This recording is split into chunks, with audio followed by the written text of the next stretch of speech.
Well, good afternoon, everybody. Here we are again, another of our webinars at 3 o'clock on a Thursday afternoon.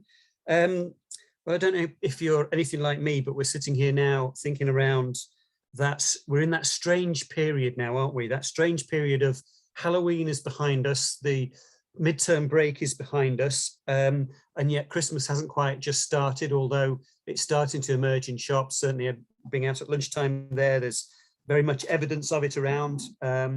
And yet, you know, the customers haven't yet decided that that's the direction they're taking. So it's going to be a few weeks yet. And, you know, we sort of sit there now around this time of the year going, is it going to be a good Christmas? Is it going to be a difficult Christmas?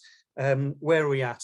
The one thing that is very certain is that it can't be much of a worse Christmas than the one we had last year. So hopefully this year will be a lot smoother, albeit when you look at the case numbers on a daily basis at the moment, you tend to have the jitters, but at least we're open, at least we're trading, which is more than could be said for this time last year.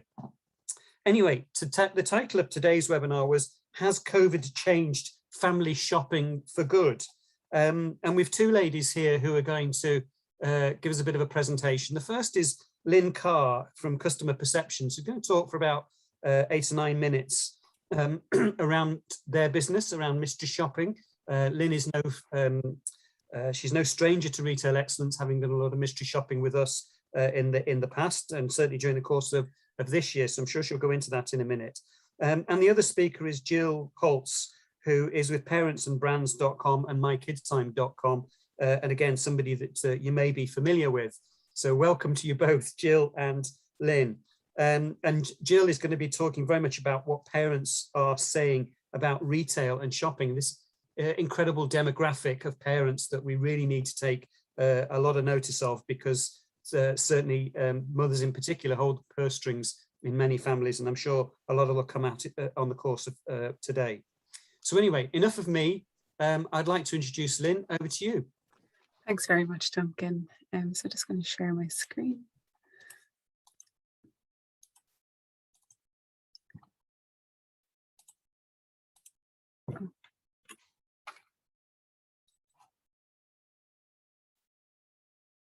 I'm just going to check, Siobhan, if you wouldn't mind just that my screen's sharing okay. Yeah, you're fine. Perfect. Thanks, Duncan. So thank you very much, everyone. My name is Lynn Carr, and I'm project manager here at Customer Perceptions, the customer experience experts. So I'm just going to speak for a few minutes today about customer perceptions, who we are, what we do, why we do it, and of course, how we do it. So firstly, just a little bit about us, about Customer Perceptions. So we were founded in 1995 by our parent company, Optimum Results Limited. So we are a business performance improvement organisation, and we have 4 key strategies under our umbrella here. So on the left-hand side, under Optimum Results, you can see training and consultancy services, and LMS and e-learning services. And then on the right-hand side, under Customer Perceptions, we have our bespoke consumer research services and our own customer experience feedback platform. So just in terms of customer perception specifically, so we are leaders in providing bespoke consumer and market research solutions to our clients. We're based here in Dundalk in County Louth, and we have a team of 16 wonderful staff. We have a wealth of experience in providing consumer research across all industries and in businesses of all sizes, but most notably with some of Ireland's largest retailers. We have a very large database of field researchers nationwide, about 8,000 currently, and we've completed recently our 1 millionth consumer research assessment. We have a really strong track record of over 300 really satisfied clients, and we really owe that success to the fact that as a team we're so passionate about and dedicated with what we do, and we really truly care about our clients' businesses. We're very proud to be Retail Excellence Partners too, and as some of you probably know, we were the official mystery shopping provider for the 2021 Retail Excellence Awards. So just moving on to, I suppose, what we do and how we do it. So our consumer research solutions, they're very unique and they're custom built to each client's individual needs. The idea is that they'll facilitate our clients in monitoring and improving their business in 3 key ways. So firstly, there we have measuring the customer experience. So measuring the customer experience on that journey from start to finish through the various customer touch points in the business, and ensuring that the business itself becomes customer centric, where the customer is the complete focal point. So an example of how we would achieve that with our clients would be a tailored mystery shopping program. Number two, there we have gathering consumer insights. So helping businesses to really know and understand their consumers, their feelings, wants, their needs, and their expectations. So this is really helpful in helping businesses plan their strategies, attracting, retaining, and satisfying their customers, and really for training and development of staff. So examples of there would be exit interviews as customers leave the premises, or voice of the customer research, where we engage directly with the business's real customers. And finally, auditing the business. So obviously audits provide businesses with reassurance that their policies, procedures, their SOPs are being adhered to. And we facilitate our clients in auditing their business in two ways, either internally using their own very experienced staff and our technology, or externally using our trained panel of auditors. So we're just moving on to the solutions, so the ways in which consumer research can be conducted. And I suppose to open the slide, it's important to note that with each client, the programs are completely bespoke to their needs. So we work with the client at the start to identify their objectives, any challenges they have, and we work together to identify the best solution. These are the 8 most popular traditional solutions, but oftentimes we can use a combination or something new and innovative depending on the client's individual needs. So just to run through them quickly there, first and foremost, as Duncan mentioned, is mystery shopping, our bread and butter. So mystery shopping measures customer experience. It maps out that customer journey from start to finish. Each customer touch point is assessed. There's different ways of mystery shopping. Could be your walk-in physical assessment on the premises, a covert video assessment with a hidden camera, a telephone assessment, which assesses the telephone experience, or an online or web user assessment. We also have our Tell Us First. So Tell Us First is something we're very proud of. It's our very own real-time and instant contactless online customer feedback platform. So basically it provides a direct line of communication between our clients and their legitimate customers.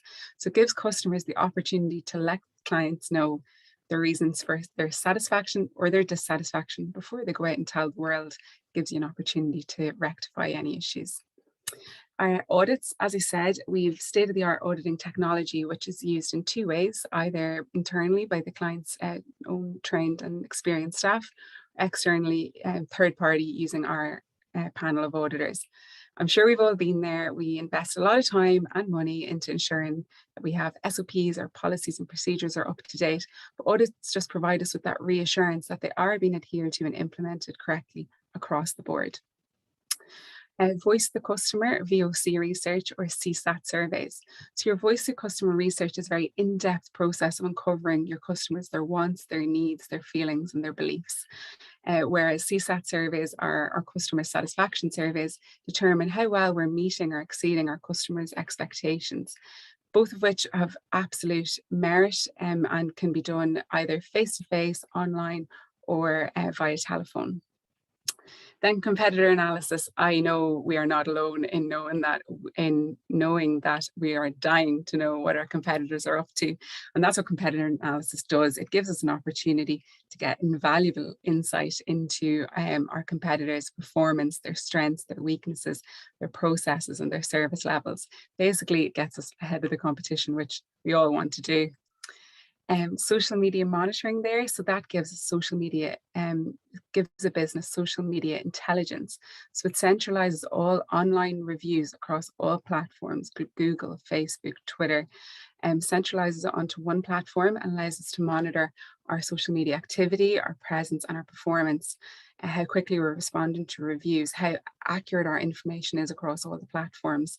I think we've all been there where, there's been a review left for the business and it hasn't been responded to quickly enough, or it hasn't been responded to at all. And social media monitoring allows businesses to rectify or remedy that issue. Then exit interviews does what it says on the tin. So exit interviews are a very fast and effective way of getting feedback from customers in real time directly after their visit. So as soon as they literally exit the premises. And focus groups. Focus groups are very in-depth discussions. They're facilitated by one of our trained moderators who are trained to elicit opinions and feelings from the participants on specific subjects or topics of interest. Typically, we specifically recruit and depend on the individuals depend on the objective of the program. And then you gain very insightful and in-depth information into the feelings and attitudes of the participants. And then lastly, we have public opinion polls, which I'm sure we're all very familiar with. Similar to focus groups, they elicit opinions and attitudes, but give us an idea of what the wider population are feeling. So then just lastly, I suppose to close off, why do consumer research? What's the merit? What's the benefit? Or why would it be useful for my business? So consumer research provides a continual measurement and evaluation of internal procedures. It monitors that consistent delivery of quality service and experience, and consistent is the key word there. It enforces employee knowledge, enhances it too, and it also enforces employee integrity. It monitors and measures business performance and KPIs. And this was a great example there of a client who in the Irish sector who we work with, who uses our our consumer solution to monitor their own performance. Is they use the research solution to monitor their product availability, their price changes, and their date checks on a daily basis. So it means that in real time, they can identify any supplier issues, operational issues, and action them nationwide without any delay, without any effect to their customers. It also helps our staff to avoid complacency. And of course, complacency is part of human nature, and it enhances employees' customer awareness too. It improves customer retention and satisfaction through an enhanced customer service and enhanced customer experience. It monitors the business standards and the business conditions, and identifies staff training and development needs and increases sales opportunity. So a recent project there that springs to mind for me is a project we did on behalf of a retailer who is positioned in or operating in multiple tourist attractions around Ireland. So using a bespoke consumer research solution with us, we actually identified missed sales opportunities, and it was the simplest thing. Basically, their website had insufficient information. So when people were going on beforehand, as you do, to research their day out, there wasn't enough information available for them to kind of adequately plan. So they were making alternative arrangements to make their purchases before and after the visit. So using their solution, they were able to quickly and easily identify such a simple issue that could be easily fixed, and going forward will result in less missed sales opportunities. And identify small problems before they escalate and become bigger ones. So I suppose a big example that I have there would be another retail client in the Irish landscape who use a monthly mystery shopping program, and were able to identify through the program a very small but emerging trend where the product and the price on the product on the shop floor was differed from the price on the product when it went through the till. So using the mystery shopping program, they're actually able to really quickly identify that this was an issue. They found the source of the issue. So it's a combination of IT issues. I'm sure we've all been there, and staffing, training shortcomings too. And they're able to quickly rectify it, ensure it didn't happen again, and they continue to monitor it on a monthly basis just to make sure that it isn't creeping back in. And then it improves morale and engages and motivates employees through reward and recognition. So it's really important, like to us, our solutions, they're ultimately a reward and recognition tool. Many of our retail clients build them into their KPIs, into their performance management systems, or very popular would be to embed the results of the consumer research initiatives as part of any annual company awards that the company holds. So it ensures that employees are engaged in consumer research, they're involved, and above all, they're recognised for their hard work. And then lastly, why do consumer research? It's like we say nearly every day in our office, what gets measured gets done. So I'm just going to finish up now with a lovely photo of some of the team in the office during simpler times, and our mission statement there, which is dedicated to improving the business performance of our clients since 1995. If anyone has any questions about customer perceptions, about how our solutions might be able to help your business, or about consumer research in general, please don't hesitate to ask. Also, my email address is there on the bottom of that slide, so please do get in touch. So thank you all very much for listening, and I'll hand you back now to Duncan. Thanks again. Lynn, thank you very much. That was really useful. And I'm looking at the slide, the photograph there. That must have been some rugby match or soccer match that was going on the back. How green there was. So that's brilliant. Thank you. Guys, I know there's already one question popped into the chat box there, but we'll pick these up at the end maybe, because I want to just introduce Jill. But that was great, Lynn. Thank you. So Jill Holtz from ParentsandBrand's.com and My Kids Time. I know this is going to be interesting, Jill. I'm going to hand over to you in a second, but you know, the topic of the conversation, has COVID changed family shopping for good? That's a big topic, isn't it? Wow, my goodness. Hopefully you'll lift the lid on some of that. And I know Jill's going to talk a lot about what parents are saying about retail and shopping, particularly as we get close to this sort of Black Friday, Christmas period. You know, what sort of mood are they in? Are we going to have a good Christmas? Are we not going to have a good Christmas? And equally, what do parents want from retailers? I think that's a really important question. I mean, what are people now looking for? And how has that maybe changed from, you know, 2019 through the pandemic? So I'm going to hand over to Jill. And Jill, look forward to your talk. What, about 30 minutes or so? I think 30, 35 minutes. And yeah. And if I'm running late, Siobhan or Duncan, tell me. We'll nudge you. Time Absolutely. to speed it up at the end, because I could talk to the cows come home on this stuff. So thank you, Duncan. Thanks. I'm just going to pop on my share screen and get that going. Let me know if you guys are seeing that okay.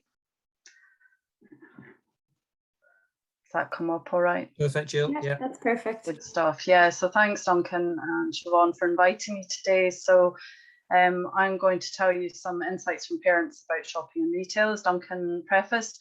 But before I dive into that, I just wanted to share a little story, which I think is a really excellent retail example. So Michelle, who's the other co-founder of My Kids Time and Parents and Brands, was telling me that she went for a walk in the summertime with a friend called Ursula. And she admired Ursula's shoes and said, hey, where did you get them? And Ursula said, oh, I got them on this website. It was kind of just around the time when the shops are reopening. So Michelle went on the website and she ordered a pair of shoes, not the same ones as Ursula. And when she got her sort of dispatch and delivery information email through, she realized she was going to be away for a few days. So she contacted the retailer via their website and said, I'm going to be away for a few days. And said, no problem at all. We'll hold your order for a few days and send it out later. And when it arrived, it was beautifully wrapped in really nice wrapping paper with a little personal note saying, you know, hope you enjoyed your weekend away. So I am going to tell you at the end of my talk who that retailer was, in case you're curious. But I think it's a really nice example of kind of simple things that the retailer did to make the customer experience really well through the online, and obviously the personalized touch. But also I share this example because if you notice that the whole premise of the story was that parents walking together, one says to the other, hey, where did you get that? So the network of parents is really strong. And when they like something, they will recommend it. And in fact, Michelle has told so many, she was so impressed with that whole service that she's told so many people. So I just wanted to share that little story with you. So who are Parents and Brands and My Kids Time? You may be familiar if you are searching for ideas for kids online. My Kids Time has been around since 2007, but last year we've been working on it for a couple of years. We launched a new service called Parents and Brands, which is more business focused and is focused around insights to help brands. And it's really about tapping into the community that we've built up over the last 14 years. And overlaying our expertise onto what parents are telling us. So it's just that we sort of realized we had this really good opportunity because over 6 million global parents connect every month with our channels, website, social media and email. We have 600,000 Irish parents connecting, and we can use that community to talk to them, to form tailored insights panels. We have built our own private platform where we can host them. We're not market researchers like Lynn and customer perceptions. We're very much coming at it from parenting, marketing, communication side.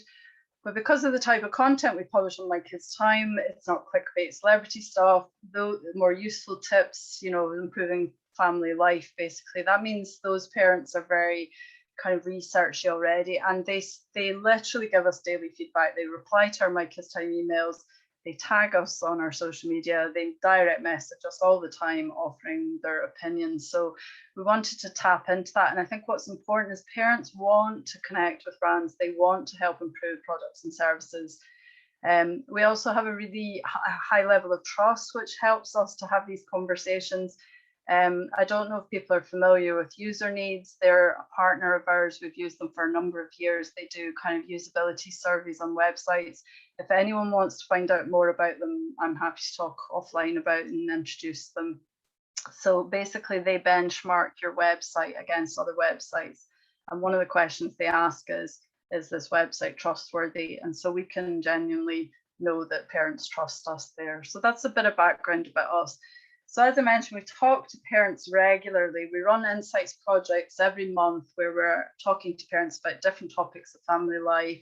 We ask them to tell us, answer questions, share their opinions. We do a kind of a mix of online surveys. We have a weekly email that goes out to a list that we've built up over time. That's 3,000 parents on that who are willing to answer questions and give us feedback. And then we share on social media, and then we'll run these insights panels on our private platform as well. So it's kind of a mix of activities. And what I've done for today is really pull from March onwards up until literally this week, different facets of what parents are telling us about their attitudes towards shopping and retail. And I think there's some really interesting trends that I want to share with you today. So I'm going to cover 6 things today. So the first thing is really kind of the whole idea of post-COVID family life in regards to shopping and retail and what parents told us. And then I'm going to tell you what they're saying about online shopping and Irish websites and Brexit. A little bit of feedback on special offers and grocery for anyone who's in the kind of more food and drink retail side. I'm sure you're all interested to know where their heads are at for Christmas spending. And then I also wanted to include, because we just finished that last month, was what they think of advertising. I thought that might be really useful for you guys. And as Duncan mentioned, ultimately, what do parents want from retailers? And then also, you know, some ideas for things that you can consider for your business. So diving into the first thing in March, what we did is, as things were sort of slightly easing, can I say, in March, we got curious about where were parents at, what were they thinking about family life, how had things changed. And so we ran a big survey that had 823 responses on it, and we asked them all sorts of things.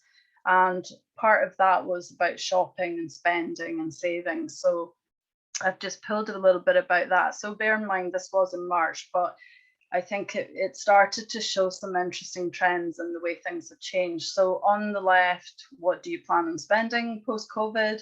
On the right is the word cloud of the 823 answers. So holiday and staycation, big up there. But in terms of retail, furniture, clothing, garden, car, obviously, we've got then shopping. And then I think an important aspect was a lot of mentions about celebrating, socializing with family and friends. And again, the home-based kind of socializing, because obviously the hospitality hadn't opened until July. We're always interested. It's really nice to know that 80% of parents say such and such, but we always are fascinated by the why and what people are saying on the more qualitative side. So I just picked out 3 comments. So shopping habits post-COVID, definitely into the click and collect. They got used to that. And not always possible, but free delivery where it would be nice. I would pick these stores doing free delivery over others that charge. So just to give you an idea, we were running a project with Eason about kids' books and asking parents about their attitudes to buying kids' books. And one of the things that came out of that project was that the minimum free delivery, when it's a kid's book, they tend to be cheaper than adult books. So, you know, how can you bundle up family products to hit your free delivery level and make that easy to do for parents would be one tip out of that. Queuing would be a deterrent for me, and I think the idea of going off peak with kids, maybe, and then she said, oh, I'd love an appointment still, that, you know, when you were reopening and offering appointments to come in store, actually parents kind of like that idea. They could book a slot and come in with the kids as well. And then this parent was saying, I am looking forward to going back to in-store shopping, but can honestly say that I've got somewhat used to online shopping and will continue that. So we see that in some later surveys. So this was kind of the March snapshot. Do you think your spending habits will change long-term as a result of COVID? So 50% said, and there was a lot of feedback, a lot of comments around this about realizing that they needed to spend more thoughtfully. That, so I suppose this is what's kind of termed conscious consumerism, that not just buying for the sake of it, being very measured in what you buy. So this has come out consistently, not just on this survey, but other conversations we've had. And I think that the idea of kind of impulse buying, people realize that, I think there was a shift in the whole attitude about spending time with kids and not money. Presents, not presents, I would say, is a theme for Christmas coming up. Now, that's not to say they won't buy, so don't worry about there, but it does mean you're going to have to work hard at communicating well to parents to get them to buy, and that they need that item. So different thoughts on new shopping habits. Again, kind of from the grocery perspective, obviously that changed a lot during COVID, and I think people have stuck there. We were talking to them recently, and I'll share that coming up, about grocery bills. So people have seemed to have shifted off the multiple shops during the week, really towards still the main shop, maybe with a top up. Planning meals comes across a lot. So anything that you can do to help parents on that front, because, you know, family dinner ideas is, well, I think everybody, never mind parents, is thinking, oh, what am I going to have for dinner? But also this parent says, when online looking for clothes, I'm looking for bargains, and I'd never look at bargain rails. So there's been some subtle changes in the way they're doing things online versus in store as well. Definitely less browsing, kind of going into the shops, having the list. Again, a list came up quite a lot in terms of what parents were saying, much more focused on what I need, quality over quantity. And actually, in May, we did a piece for Retail Excellence Ireland. You may have seen it in the June magazine, which was talking about kind of shifts in category and online, offline. And these are just some little pie charts based on different categories, where we said, you know, what's your preference here? So overwhelmingly, grocery parents generally prefer to be in store rather than online. Clothing's kind of 47% online, 53% in store. Homewares, furniture, kind of around the same. Books more online, technology a little bit more online, and interestingly enough, people have got used to buying alcohol online, so that might have been a bit of a shift that has come out of COVID, because they had to buy it. They've gone there and maybe realised there are other avenues or different kinds of alcohol, just other than what they used to normally buy in the supermarket with their weekly shop.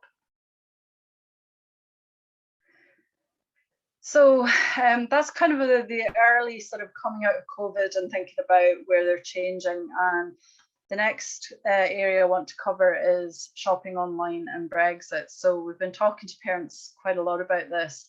So first of all, just generally about shopping online versus in store. And there was a few things that really kind of struck us out of this piece of work we did.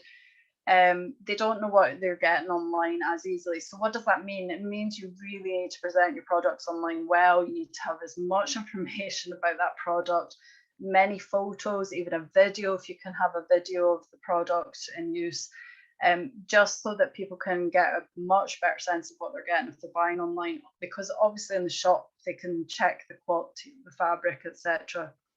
Or as this parent said, you can look at the dates that are a bit older from expiry, but when they're buying them. Another big area that came up about shopping online was the sizing issues. So particularly when it came to kids' clothes and shoes, really tricky to size those up. And then you're ending up in that situation of having to post things back. I don't know for anyone who has teens, which I do, I just feel like I'm constantly going down to either the post office or the local Spar to drop in the returns. They've got really used to the online ordering, the teens. So I think anything that kind of can help with sizing information for parents, particularly on the online side. And then free delivery, minimum spend, increased stock levels are a big issue, parents tell us. They go to buy something and then they realise when they're trying to add it to the cart that it's not available. So keeping the up-to-date stock levels is really a critical thing to get them to buy from you online.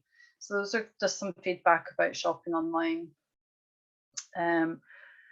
We just asked them this is literally hot off the presses, when it comes to online shopping, so which of these statements most applies to you? So I'd like to buy more online from Irish websites, but often can't find what I want. So that was the predominant answer there.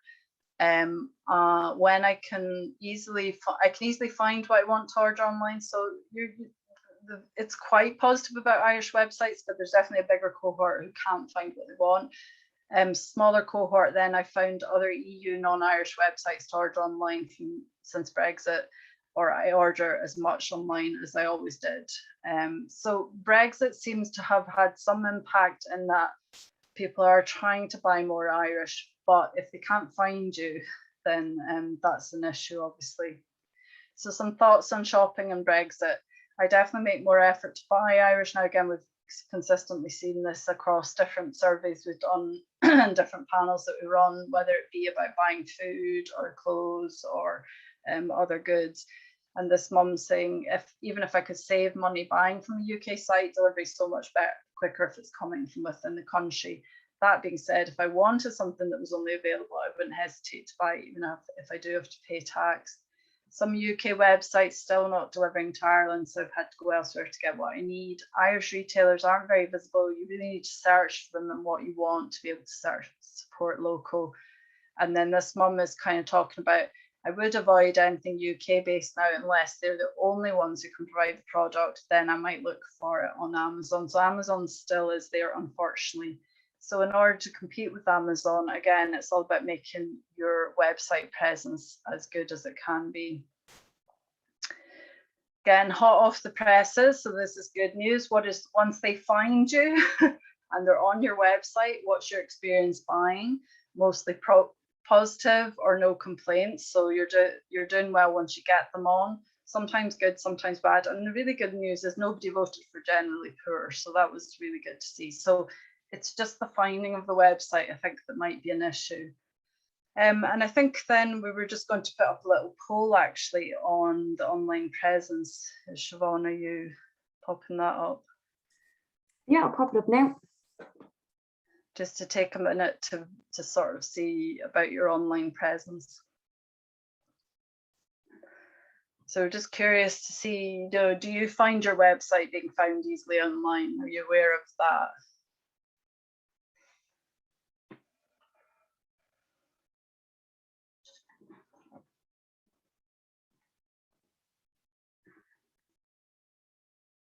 I'll just give you a few minutes to answer.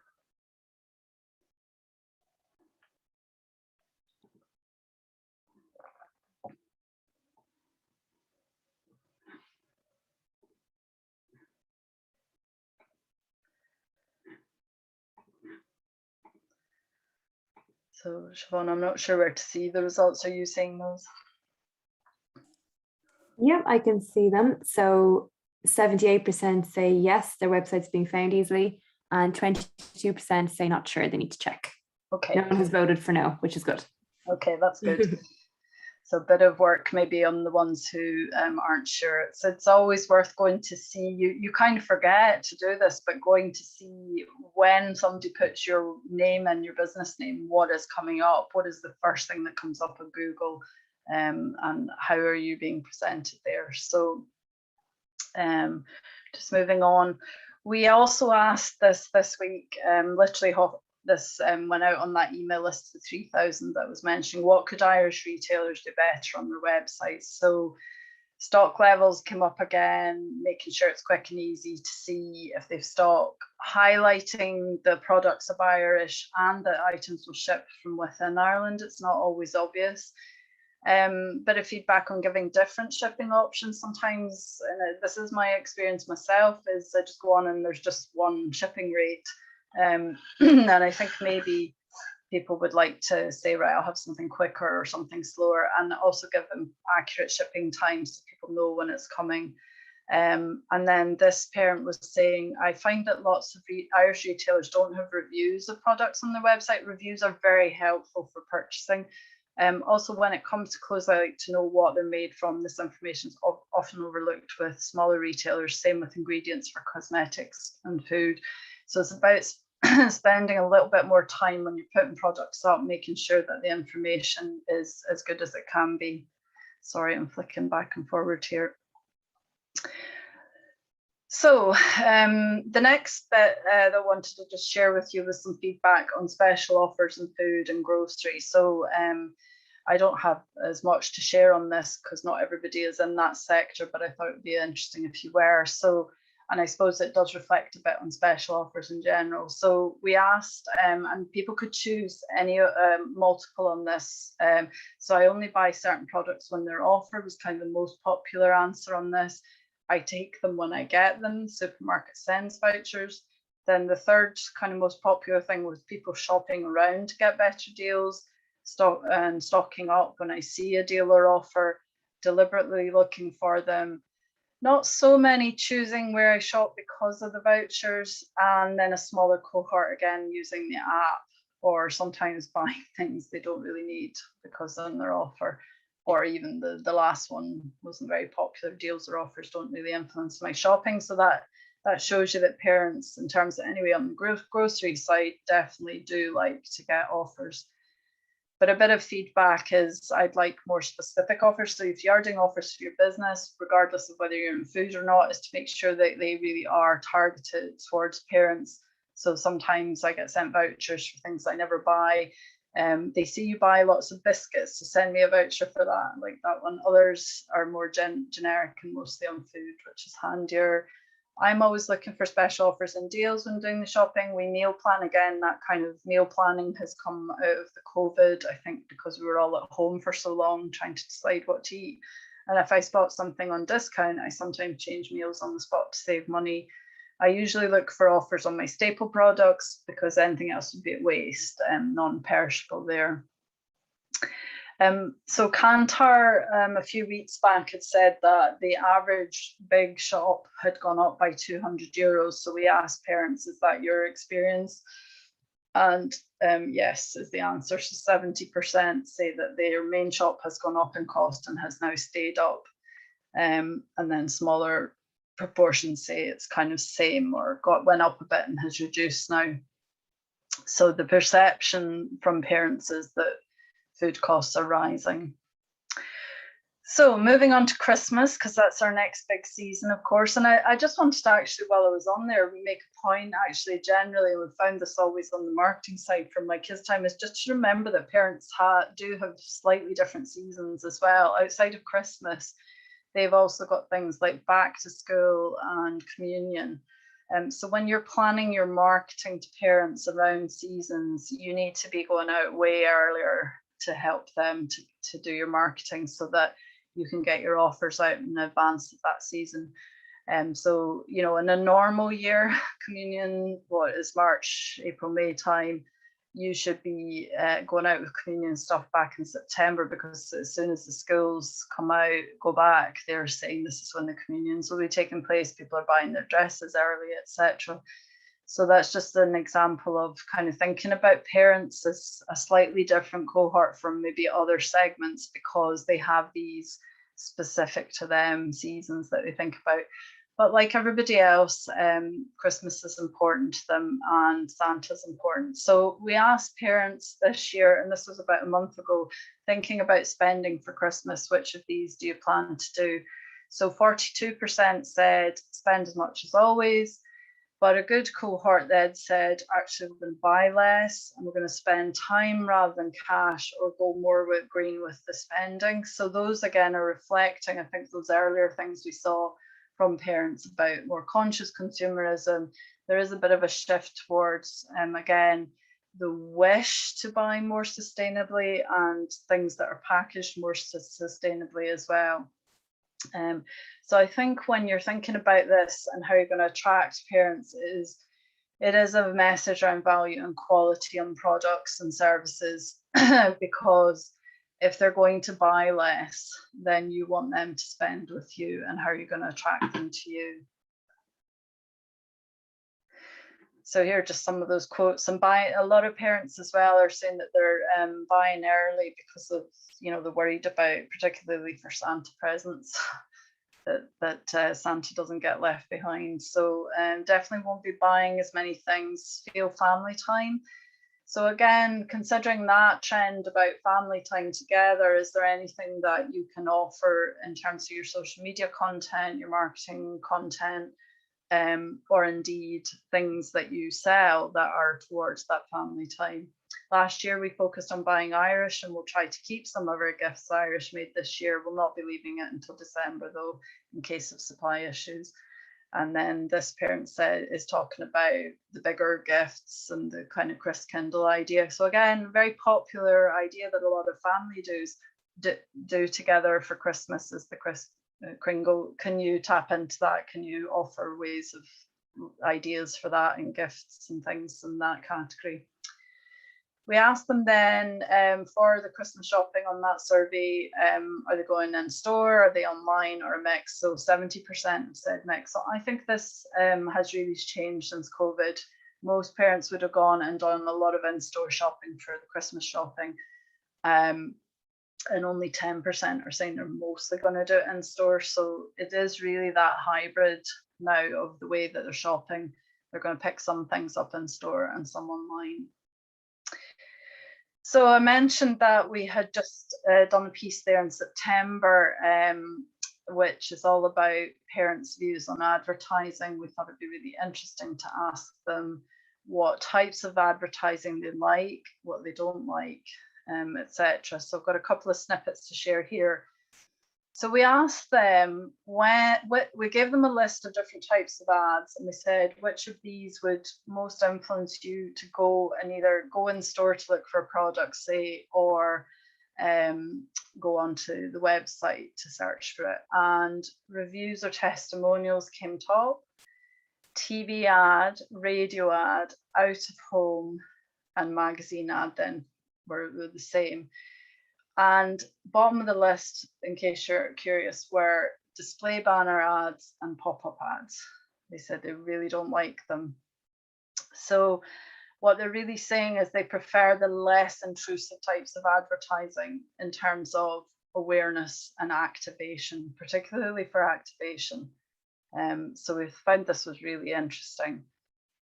So much advertising, we've gotten used to mostly ignoring it, so it needs to evolve and become more relatable. So maybe using ads to promote both brand and encouraging changes in the world. So more purpose-driven marketing is what this parent's saying. Advertising is fine in a passive environment, billboards, radio ads, but in an interactive medium, I find them intrusive and infuriating and slow, and I sometimes click in by accident as well. Or the fact that the ad ends up covering what they're trying to read, they find that annoying as well. We also asked them, for anyone who has either done or is considering using influencers for their marketing and advertising, what best describes your thoughts on influencers and products you see them advertise? And it turns out parents really aren't activated by influencers at all. Only 12% said they would definitely buy the product if they like that particular influencer, and only 4% said they would even share with their own network if they liked the product and the influencer. Parents, that's not really where they're at. I think it can play a role in awareness, but not for activation, not getting them into your store and buying the products. So the final section I want to cover just now, I think I'm still on time, is what parents want from retailers.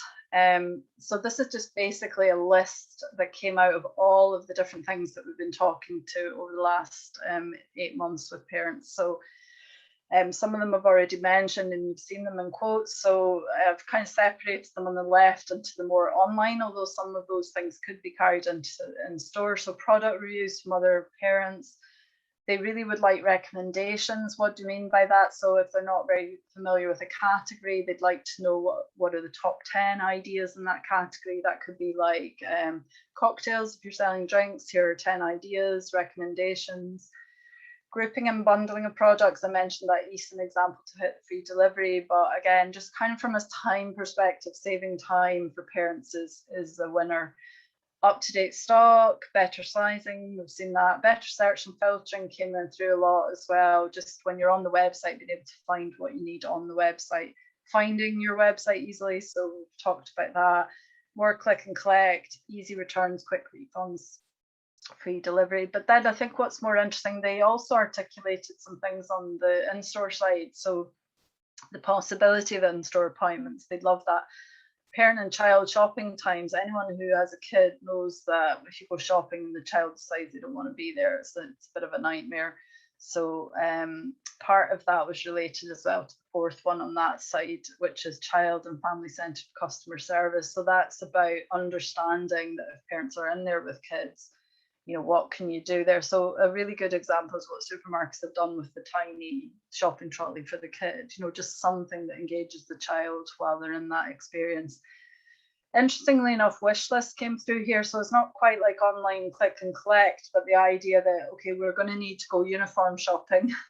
We're going to need 3 uniforms of these sizes. This is our wish list before we come into the store. And then when we come in, you have it ready for them and they can just try it on quickly and get in and out quickly. So that was quite an interesting wish from parents.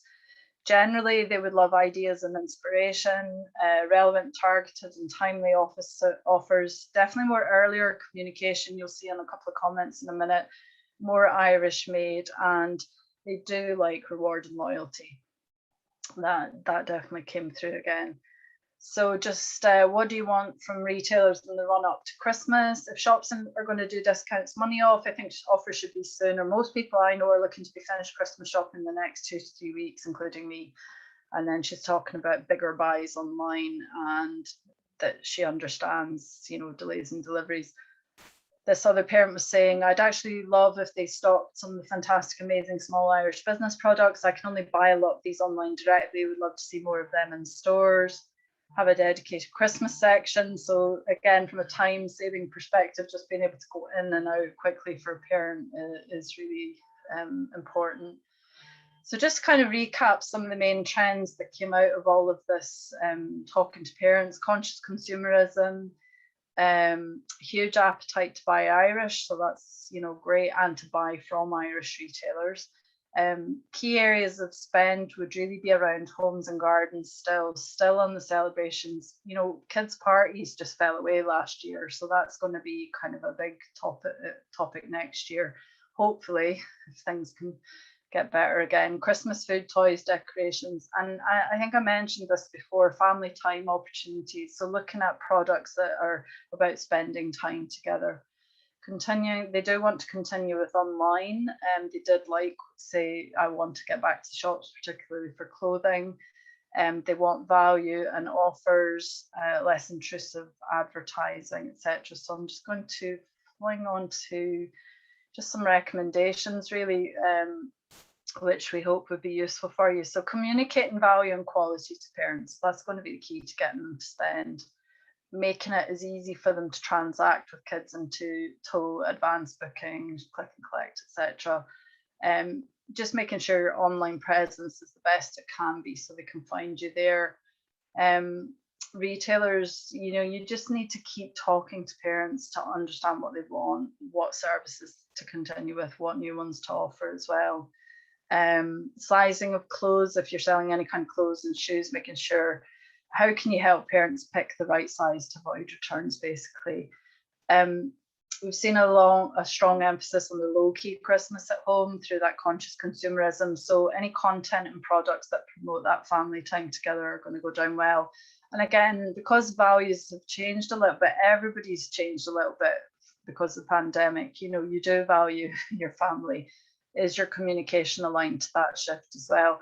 And to be savvy about where you are placing your ad spend. Don't do the pop-ups and display ads. And I wouldn't really spend money on influencers in the short term, maybe for a longer term awareness thing.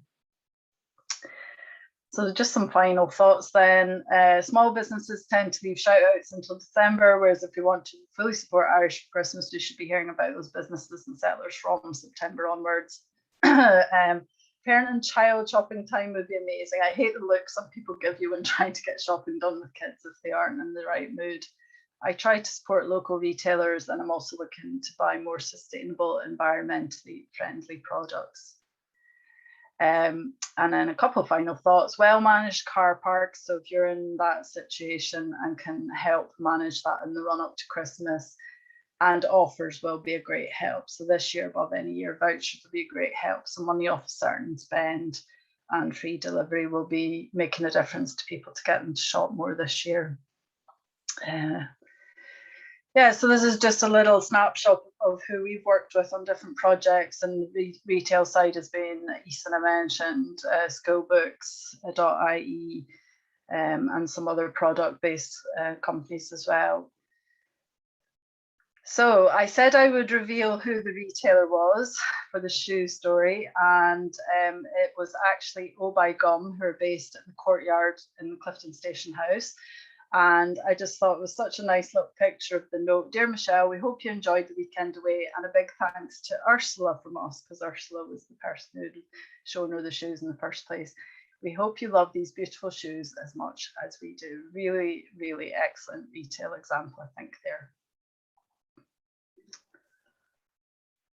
Jill, that's lovely. Thank you so much. That's really interesting, just going through that. I'm just going to ask you to flash back through your slides there. There was one slide around special offers research on grocery, I think it was. And while you do that, I've got a question for Lynn. Is Lynn still there? Are you off mute, Lynn? Yeah, I'm here. There was a question that was raised in the questions there about how you compile competition analysis, or competitor analysis rather. How do you do that? What's the secret? Well, honestly, it depends on what the objective is. So what information you're trying to gauge about your competitors kind of dictates the solution that you would opt for. But options there would be mystery shopping. So you can mystery shop your competitors, you know, physically via telephone, website analysis. You could do pricing audits. So you could benchmark your prices against your competitors' prices. You could do a public opinion poll where you gauge opinions around, you know, brands in your field, or a focus group as well. So it really depends what you're looking to do, but the kind of options to get competitor analysis, really, they're endless. It just depends on the objective. Yeah, it's just all that mystery shopping of your competitors that I've done in the past with the pulled up over the face and all that sort of thing. Anyway, yeah, great. Jill, were you able to do that, or is it something maybe we could send on? Is it that slide? Yeah, sorry, I just had a technical glitch there, so it's just reloading. So you were okay. Listen, don't worry, we'll maybe send that slide on. Just interesting. I mean, if anybody else has got any questions, please drop them into the chat box there. But you mentioned this. I was just thinking around some of the things you were saying there, and this sort of some of the stuff around sustainability seems to be coming up quite a bit here. I think you referred to it as, what was it? Your words, conscious consumerism, I think, which is that another word you think for sustainability, or, you know, and how much is that emerging now compared? I think it's a subset of that whole sort of move towards. So to me, there's two trends here. One is picking products that they know the provenance, they know that it's Irish, they know that it's made local, and also that the packaging is kind of eco-friendly. So there's a shift towards thinking about those things. Then as a wider thing, the conscious consumerism is, do I really need to buy this thing in the first place? does my child really need 20 million toys? So it's that kind of thing. And I think what the pandemic did, and with the change in family time, so people had very busy lives. They were rushing off to many kids' activities, kids' parties. There was a lot going on in people's lives. They had to stop, everybody had to stop. We were all at home together, and people started to do what we did them as kids, those old-fashioned activities, baking together, playing cards, board games, etc. And I think people just realized, you know, we don't need to buy stuff to make the kids happy. That's been a big shift. So when they buy, they want to know that that product is really good quality. We often say this from working with on the marketing side is, you know, parents really have to trust brands at an extra level. And why is that? Because when you buy something for yourself, okay, if you don't like it, you're disappointed in it, you can take it back or whatever. But if you buy something for your child and they don't like it, let me tell you, you hear about it. So you have to know and have that level of trust. And I think that's why when you can get parents to recommend your business, like Ursula, and Michelle, is, you know, they become kind of amazing ambassadors for you, because they will tell people in their network, and they have a really wide network. It's that was fascinating, isn't it? But no, I'm just thinking about, you know, that the way the kids influence, and, you know, I'm just thinking back to a situation I had with one of my daughters there quite a few years ago now, who said on the 1st of December, I'd like an American Girl doll, please, for my Christmas presents, and the only place you can get it is department stores in America. So causes a bit of difficulty getting hold of that one, let me tell you. I'm also really interested in the customer or the parent that you spoke to there, who said most people I know have got their Christmas shopping done or will have it done in the next 2 to 3 weeks. I thought that was a bit frightening, actually. The thought that people are actually planning that far ahead this Christmas. Do you think that's common, or do you think that was a one-off? No, I've heard this anecdotally as well, and friends, particularly where they've got the kind of under 10s who are still Santa believers. They need to know that that item is going to be in the stocking or under the tree. But I think also just because the media has been so much about, you know, supply chain and the global issues and Brexit and blah, blah, blah, I think people are just a bit worried that they're going to have the things that they do want to buy. So I think that's why keeping your stock levels up to date and communicating really well. If there are any delivery delays, people understand that that's a situation, but you should be saying that and be really upfront about that and say, you know, it's coming, it will be there. But it's not coming, as the case may be. Or it's not coming, to allow them to change and do something else. Absolutely. No, it's interesting, isn't it? And again, I was particularly interested there in terms of you know, the points raised about family time. You know, I'm just thinking back to last Christmas, where we really, you know, so many people didn't come back for Christmas, did they? I'm just wondering how busy the airports are going to be this Christmas with returning children and family members that are coming back to Ireland for the first time in 2 years, probably even longer. You know, just that whole bit about hunkering down and being a family again is going to be really important this year, isn't it? And I think that's where you can go out on your marketing and messaging and use that in a nice way, to say, you know, here's how we're supporting you. There was a lot of feedback throughout all the surveys about just the fact that they'd missed so many celebrations as well. It means that when they can get together with their friends and family.